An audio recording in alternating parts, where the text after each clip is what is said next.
ज्यूतिया व्रत 6 व 7 अक्टूबर को पूजन सामग्री की कीमत और पूजन के क्या है नियम। शास्त्र कहता है कि इस बार 7 अक्टूबर को ज्यूतिया व्रत है।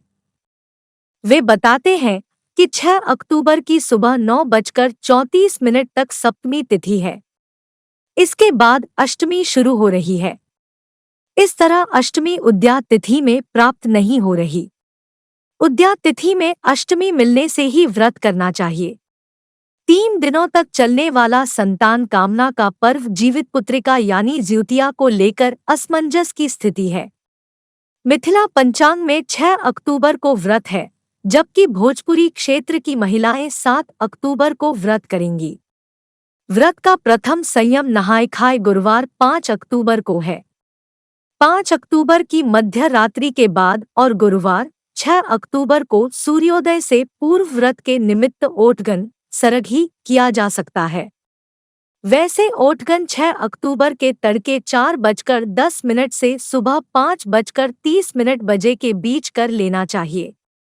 शुक्रवार 6 अक्टूबर को ज्यूतिया व्रत और पूजन है।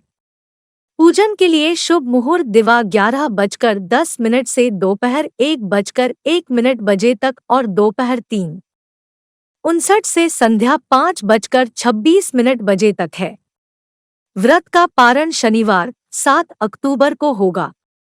वाराणसी और क्षेत्रीय पंचांगों के अनुसार सुबह 10:31 बजे के बाद, जबकि राष्ट्रीय पंचांग के अनुसार सुबह 8:09 बजे के बाद पारण किया जा सकता है। 6 नहीं 7 को है ज्यूतिया। शास्त्र कहता है कि इस बार 7 अक्टूबर को ज्यूतिया व्रत है। 6 अक्टूबर की सुबह 9:34 बजे तक सप्तमी तिथि है। इसके बाद अष्टमी तिथि शुरू हो रही है।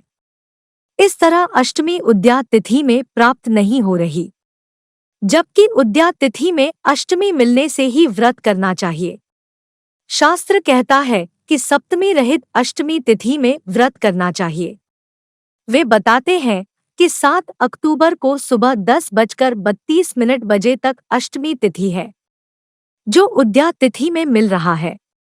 इसलिए ज्यूतिया व्रत 7 अक्टूबर को इस दौरान कर लेना चाहिए।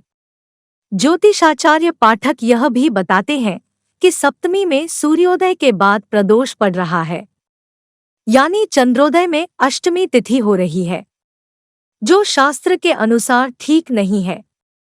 वे बताते हैं कि व्रत से एक दिन पहले 6 अक्टूबर को नहाए खाए है और 8 अक्टूबर को सूर्योदय के बाद किसी भी समय पारण किया जा सकता है। ज्यूतिया पूजा के क्या है नियम।